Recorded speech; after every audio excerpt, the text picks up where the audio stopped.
Das große Update ist da. Schon wieder? Echt? Ja, Final Cut Pro 11. In dieser Reihe sehr ausführlicher Tutorials möchte ich hier euch alle großen und kleinen neuen Funktionen zeigen. Von der erstaunlichen magnetischen Maske, die ihr hier oben sehen könnt, über die Transkription in Untertitel, die räumliche Videobearbeitung bis hin zu einer Reihe großartiger neuer Workflow-Verbesserungen.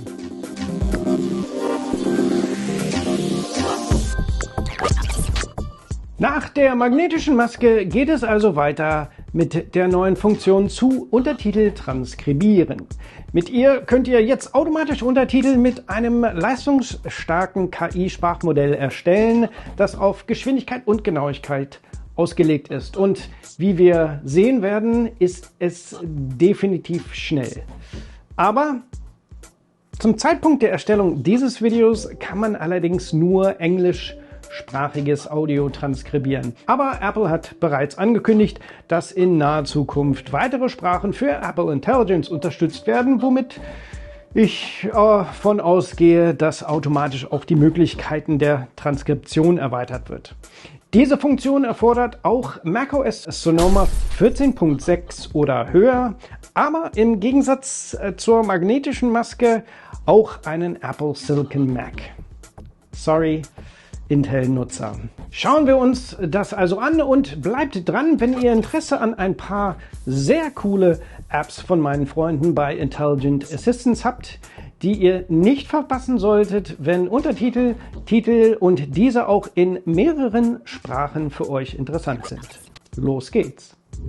Diese Funktion ist viel einfacher zu erklären als die magnetische Maske.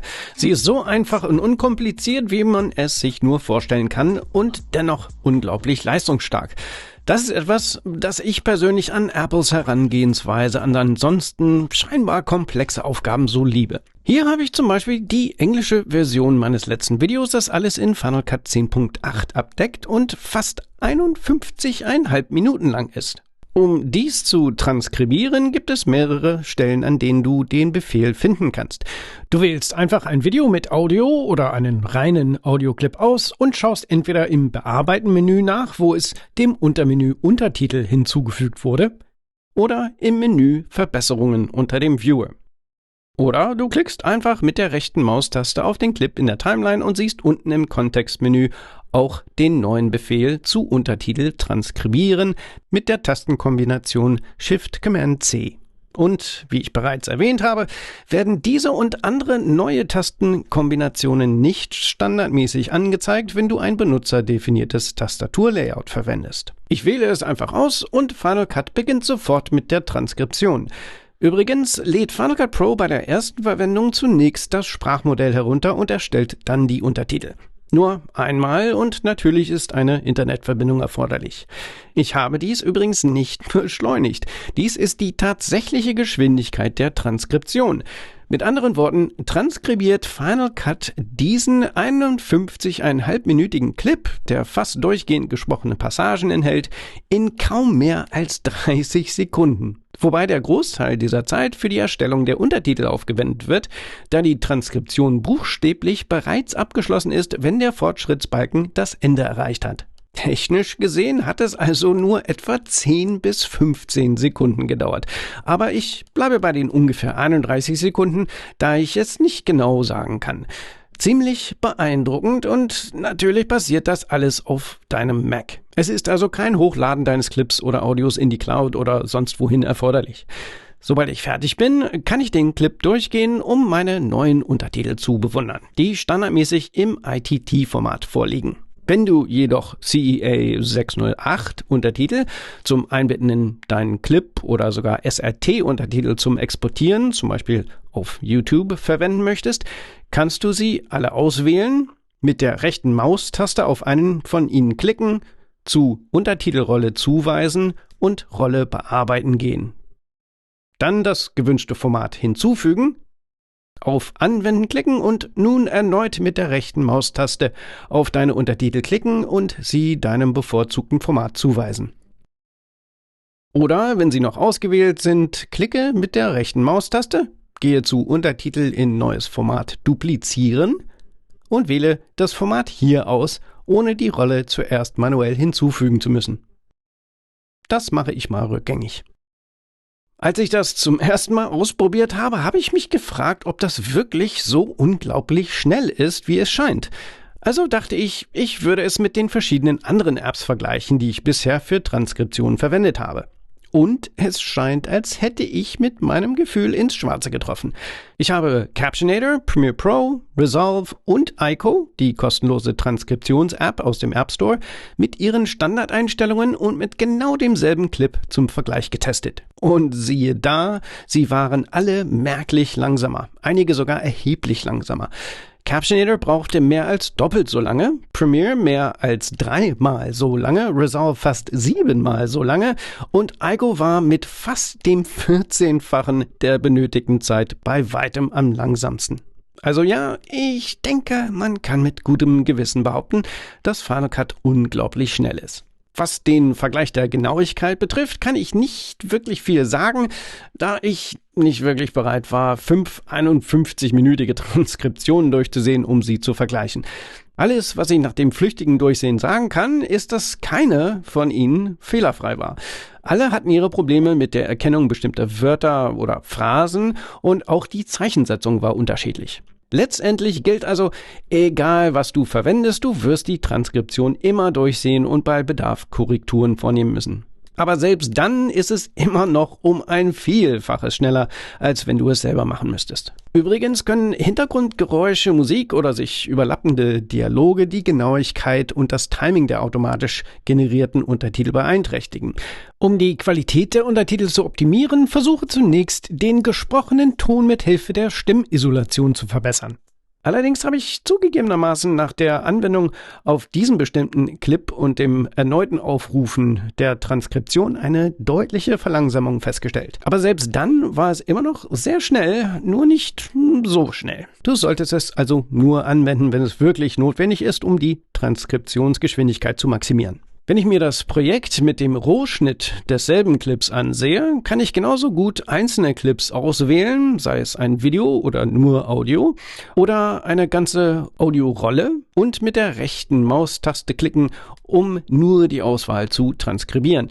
Ich werde dies beschleunigen, da es bei einzelnen Dateien tatsächlich länger dauert, obwohl es sich um dasselbe Audio handelt, da es bei einzelnen Dateien und Abschnitten einen viel größeren Aufwand hat. Aber du musst bedenken, dass es bei überlappenden Audiodateien wie diesen, die du transkribierst, wahrscheinlich auch zu Fehlern oder eher zu Überlappungen in den Untertiteln kommt, die hier in Rot angezeigt werden. Das liegt aber auch daran, dass ich einfach viel zu viel ausgewählt habe, wie zum Beispiel einige Audiodateien mit deutschem Inhalt, die Final Cut leider noch erfolglos zu transkribieren versucht. Und Final Cut hat lustigerweise sogar versucht, teilweise das Effektsaudio zu transkribieren. Also nochmals, du solltest deine Auswahl auf ein Minimum beschränken, um unnötige Bereinigungen zu vermeiden. Denn in diesem Fall transkribiert Final Cut buchstäblich jeden einzelnen Clip einzeln, unabhängig davon, ob es der einzige an dieser Stelle ist oder nicht. Aber das lässt sich zur Not am Ende leicht beheben, denn du kannst sie wie jeden anderen Clip bearbeiten, indem du einfach den In- oder Outpunkt der betroffenen Untertitel nach Bedarf verschiebst oder sie sogar ganz löscht. Ich persönlich würde daher empfehlen, stattdessen den endgültigen Master oder sogar einen zusammengesetzten Clip zu transkribieren. Übrigens ein sehr cleveres Extra, wenn ich mit der rechten Maustaste auf einen dieser Clips klicke, dem die Dialogrolle zugewiesen ist und obwohl sie gesprochenes Audio enthalten, wird mir nicht die Option angeboten, in Untertitel zu transkribieren. Das liegt daran, dass sie alle stumm gestaltet sind. Mit anderen Worten, Final Cut ist clever genug, um Audio zu ignorieren, das nicht tatsächlich hörbar ist. Was in diesem Fall zu einem unglaublichen Durcheinander in der Transkription führen würde, wenn ich einfach alles auswählen und transkribieren würde. Nochmals, einfach, aber wirkungsvoll. Ich habe auch ein ganzes Video zum Thema Untertitel, SRT und so weiter.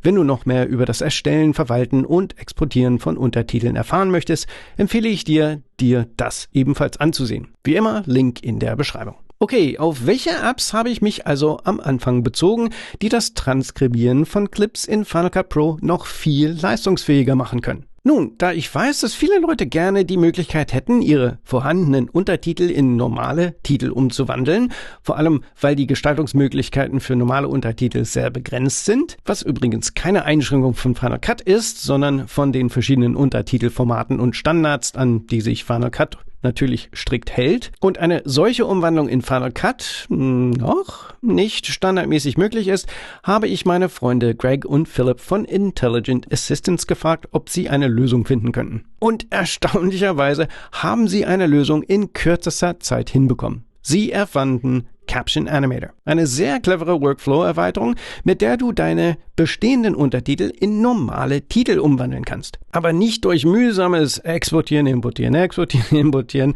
oder durch die Verwendung von Standard- oder vordefinierten Titeln, die du dann nachträglich bearbeiten musst, sondern durch einfaches Drag and Drop und die Verwendung eines beliebigen Titels als Vorlage. Dazu öffnest du einfach ein Projekt mit vorhandenen Untertiteln, wie zum Beispiel dieses, bei dem du natürlich schon Rechtschreibung und Zeichensetzung überprüft haben willst. Jetzt fügst du einen beliebigen Titel in die Timeline ein, den du als Vorlage für die generierten Titel verwenden möchtest. Passt das Aussehen nach deinem Geschmack an? Und wenn du Caption Animator installiert hast, gehst du einfach oben links in dein Workflow-Erweiterungsmenü und wählst ihn von dort aus.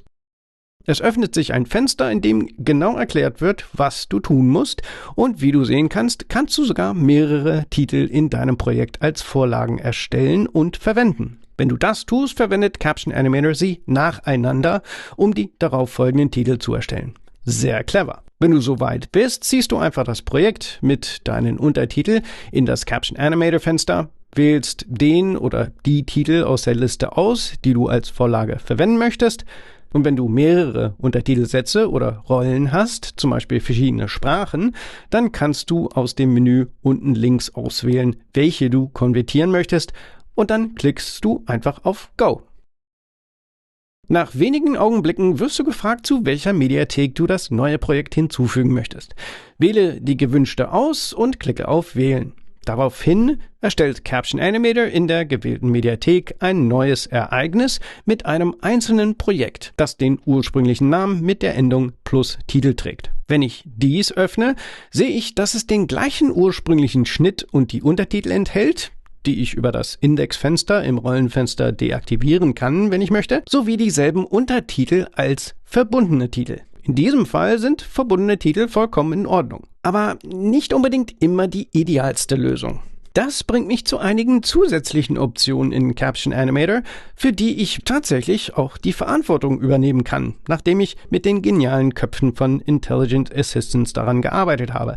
Wenn ich zu meiner Rohfassung zurückkehre, in der ich bereits eine Reihe anderer Titel habe, schaue ich unten rechts im Caption Animator Fenster, sehe ich ein Pop-up-Menü, in dem ich auswählen kann, ob ich die Titel als verbundene Titel erstellen möchte, wie wir gerade gesehen haben, oder ich kann aus organisatorischen und visuellen Gründen Caption Animator eine sekundäre Handlung erstellen lassen, in der die Titel eingebettet werden. Ich wähle mal die sekundäre Handlung aus, ziehe mein Projekt erneut in das Fenster und werde gefragt, welchen Titel aus dieser langen Liste ich als Vorlage verwenden möchte.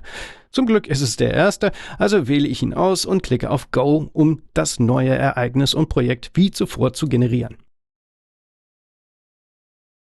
Wenn ich dies öffne, sehen wir nun, dass alle Titel, die aus den Untertiteln generiert wurden, ordentlich in einer sekundären Handlung enthalten sind. Damit kann ich sie einfacher verwalten, indem ich sie mit nur wenigen Klicks verschieben, deaktivieren und so weiter kann. Aber man muss natürlich bedenken, dass in diesem Fall die gesamte sekundäre Handlung nur eine einzige Verbindung ganz am Anfang der Timeline hat. Mit anderen Worten, alle Titel sind auch dort verbunden und nicht mit den einzelnen Clips. Wenn ich also später beschließe, etwas in meiner primären Handlung zu verschieben, werden die zugehörigen Titel nicht mit verschoben, wie wir an den regulären Untertiteln sehen können. Wenn du das also tatsächlich tun möchtest, musst du entweder einzelne Titel innerhalb der sekundären Handlung oder sogar alle Titel auswählen und sie aus der Handlung extrahieren, entweder über einen Rechtsklick oder durch Drücken von Option Command und dem Aufwärtspfeil. Wenn du nun einen Clip in der primären Handlung unten verschiebst, werden die Titel zusammen mit den regulären Untertiteln verschoben. Aber es gibt noch eine zusätzliche Funktion, die der visuellen Organisation der Titel dient. Denn während ich dachte, dass ich es persönlich vorziehen würde, einzelne verbundene Titel für meine Untertitel zu erstellen, damit ich die magnetische Funktionalität nicht verliere, kann es in einer Timeline, die bereits Titel enthält, sehr schnell passieren, dass man sie aus den Augen verliert und es visuell verwirrend wird. Welche andere praktische Möglichkeit könnte es also geben, meine individuell verbundenen Titel beizubehalten, ohne dass sie in den vorhandenen verloren gehen? Und da kam mir die Idee mit Rollen. Wobei Caption Animator der Titelrolle heimlich eine Subrolle Captions hinzufügt, wie man danach im Indexfenster sehen kann. Damit kannst du die neu generierten Titel getrennt von allen anderen auswählen und deaktivieren, was natürlich sehr clever ist. Aber was wäre, wenn ich meinem Vorlagentitel eine eigene Rolle und Farbe zuweisen wollte, da man keine unterschiedlichen Farben für Subrollen definieren kann? Dann könnte ich sie leicht von früheren oder anderen Titeln unterscheiden, indem ich einfach auf die Timeline schaue. Und die Köpfe hinter Caption Animator haben diesen Gedanken sogar noch einen sehr cleveren Schritt weitergeführt. Wenn ich zum Anfang meines unbearbeiteten Projekts zurückkehre und dort hineinzoome, wo ich bereits meinen gewünschten Vorlagentitel hinzugefügt und bearbeitet habe und vielleicht sogar zu Demonstrationszwecken es mit Optionstaste dupliziere, um einen zweiten hinzuzufügen, dann kann ich mit der rechten Maustaste auf jeden einzelnen klicken und Ihnen eine neue Videorolle zuweisen, die ich bereits erstellt habe und die Untertitel 1 und Untertitel 2 heißen und eine andere Farbe haben. Wenn ich jetzt dieses Projekt in das Fenster von Caption Animator ziehe, erkennt es automatisch alle Titel, denen nicht die reguläre Titelrolle zugewiesen ist und bietet mir nur diese beiden als mögliche Vorlagen an, die es auch automatisch für mich ausgewählt hat. Ich belasse es so, sage ihm, dass er mir verbundene Titel geben soll und klicke auf Go. Und denk daran, dass wir hier von 51,5 Minuten an Untertitel sprechen, auch wenn ich den Vorgang aus Zeitgründen etwas beschleunige. Sobald das Ergebnis und das Projekt erstellt sind und ich die Timeline öffne, können wir sehen, dass die Titel abwechselnd für die Erstellung der Untertitel verwendet wurden und auch ihre benutzerdefinierten Rollen und damit Farben zugewiesen wurden, um sie schnell und einfach vom Rest zu unterscheiden. Und natürlich stehen sie auch im Indexfenster zur individuellen Auswahl, Aktivierung und Deaktivierung zur Verfügung. Und ich kann dies mit einer beliebigen Anzahl von Titelvorlagen tun. Sehr clever und sehr nützlich. Übrigens, wenn du die klassischen, nervösen Titel im TikTok-Stil erstellen möchtest, dann kannst du einen animierten Titel deiner Wahl verwenden. Ich habe hier mal den Texttitel aus der einfachen Textkategorie genommen und angepasst und einfach über den Schieberegler unten im Fenster die maximale Zeichenlänge pro Titel einschränken. Damit werden die Untertitel in entsprechend kurze einzelne Titel unterteilt. Auf der standardmäßigen Unendlich-Einstellung wird die Länge bzw. der Inhalt der Untertitel unverändert übernommen. In diesem Beispiel habe ich es mal auf 20 Zeichen eingeschränkt. Wobei die Titel nicht mit dem Audio synchronisiert, sondern einfach nach Inhalt und Länge über die Länge der ursprünglichen Untertitel verteilt werden. Da macht es also am meisten Sinn, die Titel in einer sekundären Handlung zusammenfassen zu lassen, um dann mit dem Trimmen-Werkzeug das Timing entsprechend nach Bedarf anzupassen, was mit einfach verbundenen Titeln nicht so einfach wäre. But that's actually what we're looking for at this point. The clip played back without any type of quality. Nicht mein Geschmack, aber wer es braucht, hat hiermit zumindest einen sehr brauchbaren Ansatz, sie umzusetzen. Und als ob das nicht genug wäre. Auch wenn man zur Zeit der Erstellung dieses Videos nur englischsprachiges Audio transkribieren kann, Final Cut aber auch bald Deutsch und andere Sprachen können wird, haben die cleveren Jungs von Intelligent Assistants eine weitere super nützliche App entwickelt. Eine, die meiner Meinung nach zum Beispiel für YouTuber von besonderem Interesse sein könnte. Caption Translator. Wieder einmal super einfach per Drag and Drop zu bedienen und sehr leistungsstark. Sobald ich meine Untertitel auf Englisch oder in Zukunft in einer sonstigen Sprache habe, muss ich nur das Fenster der Caption Translator Workflow Erweiterung öffnen und das Projekt darauf ziehen. Und wie wir sehen können, erkennt es anhand der Untertitelrolle, dass ich aus dem Englischen übersetzen möchte. Wenn ich aber noch weitere Sprachen habe, werden diese hier als Option angezeigt. Jetzt wähle ich einfach aus den 19 weiteren Sprachen aus, wenn man die beiden englischen Sprachen ausklammert. Wähle die Sprache aus, in die du übersetzen möchtest, und du kannst sogar beliebig viele weitere Sprachen mit der kleinen Plus-Schaltfläche auf der linken Seite hinzufügen. Ich kann also beispielsweise Spanisch, Deutsch und Französisch hinzufügen. Wenn ich zu diesem Zeitpunkt das Sprachmodell für eine der ausgewählten Sprachen nicht installiert habe, weil Caption Translator ironischerweise Apples eigene Sprachmodelle von Sequoia verwendet, kann ich auf den Manage-Knopf klicken, worüber ich in die Sprache und Region Systemeinstellungen gelange, um die benötigten Sprachen herunterzuladen oder gar zu entfernen. Wenn du sie aber nicht vorher herunterlädst und einfach auf Go klickst, wirst du dann aufgefordert, die eventuell noch fehlenden Sprachmodelle herunterzuladen. Nach dem Download macht sich Caption Translator an die Arbeit und fragt mich erneut, welcher Mediathek ich mein neues Ereignis und Projekt hinzufügen möchte. Ich wähle eine aus und öffne mein neues Projekt, in dem ich alle neuen Sprachen über meiner Timeline als Untertitel sehen kann. Im Indexfenster unter der Registrierkarte Rollen kann ich auswählen, welche der Sprachen ich aktivieren und in mein Video einblenden möchte. Und selbst als mehrsprachiger Mensch kann ich sagen, dass die Qualität der übersetzten Untertitel, den Voraussetzungen entsprechend, die beste ist, die ich je gesehen habe. Sie übertrifft alles, was ich in der Vergangenheit ausprobiert habe, wie zum Beispiel eine SRT durch Google Translate oder eine andere Übersetzungs-App zu jagen. Etwas, das sich als absolut nutzlos erwiesen hat. Auch wenn diese sicherlich auch nicht perfekt sind, sind sie definitiv ein äußerst brauchbarer Ausgangspunkt, der mir viel Zeit und Geld spart. Diese Apps sind also ohne Frage jeden Cent wert. Jetzt könnte ich sogar zu Caption Animator zurückkehren, nachdem ich eine Titelvorlage hinzugefügt habe und eine meiner neuen Sprachen als reguläre Titel hinzufügen lassen. So cool und so einfach. Komm. Das ist ziemlich erstaunlich für kostenlos in Final Cut oder nur ein paar Dollar für die anderen Apps. Was denkst du? Ist das allein schon ein Update wert, wenn du es noch nicht aktualisiert hast? Würdest du ein paar Euro für Caption Animator und Translator ausgeben? Für die ich übrigens kein Geld bekomme.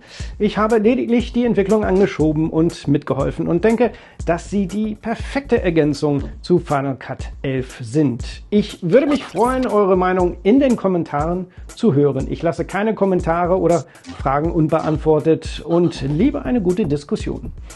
So oder so, danke fürs Zuschauen und vergesst nicht Daumen hoch und Abo, wenn ihr den Kanal und meine Arbeit unterstützen wollt. In der Zwischenzeit könnt ihr euch vielleicht das nächste Kapitel dieser Serie hier ansehen oder sogar mein vorheriges Video über das Erstellen, Verwalten und Exportieren von Untertiteln und die verschiedenen Formate.